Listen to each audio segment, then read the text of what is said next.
Начало 1920-х в республике, да и во всей стране царит голод. В ТССР начинаются эпидемии холеры, и сразу 4 видов тифа заражены десятки тысяч человек. Население массово дезинфицируют. Вот один из способов: походы в баню, а это очередь в одну из них.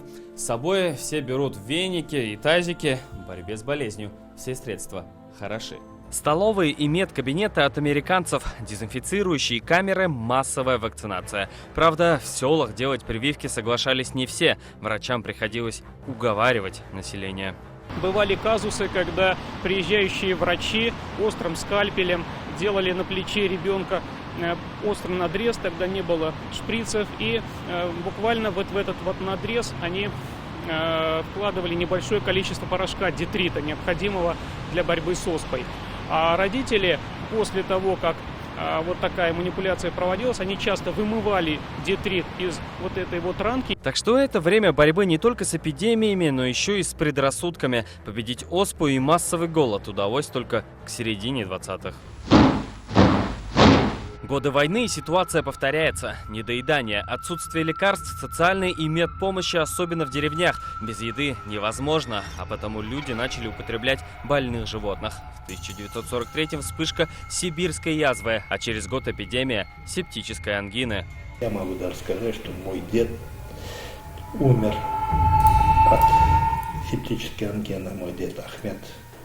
Моя тетя Наджия болела. Во многих деревнях был объявлен карантин. Людей, заболевших септической ангиной, заперли в этих бараках, не бараках, в школах, их лечили. Так удавалось локализовать очаги болезни. В городах помещения обрабатывали хлоркой и спиртом. Искоренить эпидемию помогли и подоспевшие к концу войны антибиотики. Голод, холод, ни ошарка, ни витамин, ничего. А как мы жили, я не знаю. Так Амина Галиева вспоминает уже 60-е. Во времена оттепели, по ее словам, в село пришла корь. Дети снова были на домашнем карантине. Врачи опять пошли по домам. 2 детей рожала в 60-м году, 63-м году.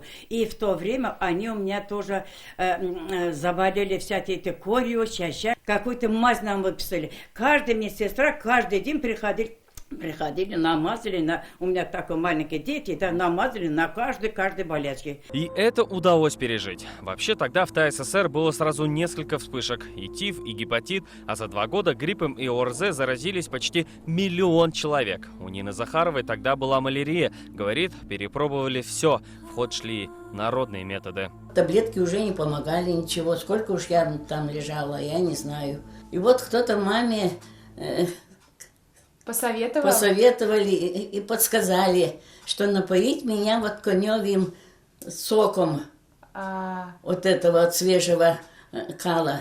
Так я и выздоровела, вспоминает Нина Захарова. Ближе к 70-м в СССР вспышка холеры, но республика прогремела с ней на всю страну уже в 21 веке. Советский район Казани, Азино-1. Когда-то на этом месте был пруд. Сейчас уже не верится, но в 2001 году примерно отсюда пошла вспышка холеры. Еще днем 3 подростков купались в водоеме. Уже вечером их госпитализировали в инфекционную больницу. Минувшие выходные распространилась инфекция. Несмотря на то, что в пруду купание было запрещено, многие жители микрорайона спасались днем от жары. И в народе начинается что-то похожее на панику. Люди боятся пить воду. По сообщениям СМИ, 30 июля от холеры умирает 40-летний мужчина. Вспышка переходит в Высокогорский и доходит до Алькейского района. В итоге заболевают 52 человека. В некоторых дворах даже были такие нарушения санитарного режима, что приходилось и детей подбирать, и какие-то семьи под особый контроль помещать. Под контроль были взяты в том числе вот все водозаборы. Я помню, как мы неоднократно выезжали. Экстренные меры позволили справиться с холерой за 2 месяца. Место очага сожгли, засыпали землей и хлоркой. Сейчас об этом здесь ничего не напоминает. Так что эпидемии, карантины и усиленные меры безопасности были уже не раз в 100-летней истории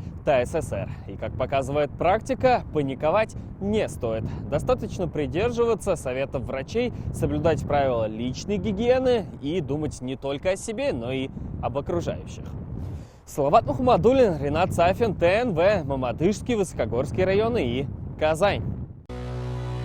Наша рука помощи вашему бизнесу. Антикризисные предложения. Телефон 843 5 705 100. Көтелмәгән кунак көттөреп кенә интернет челтәрләренә дә килеп җитте. Хәзер бу фильмның барлык серияларын ТНВ.ру сайтында карап була.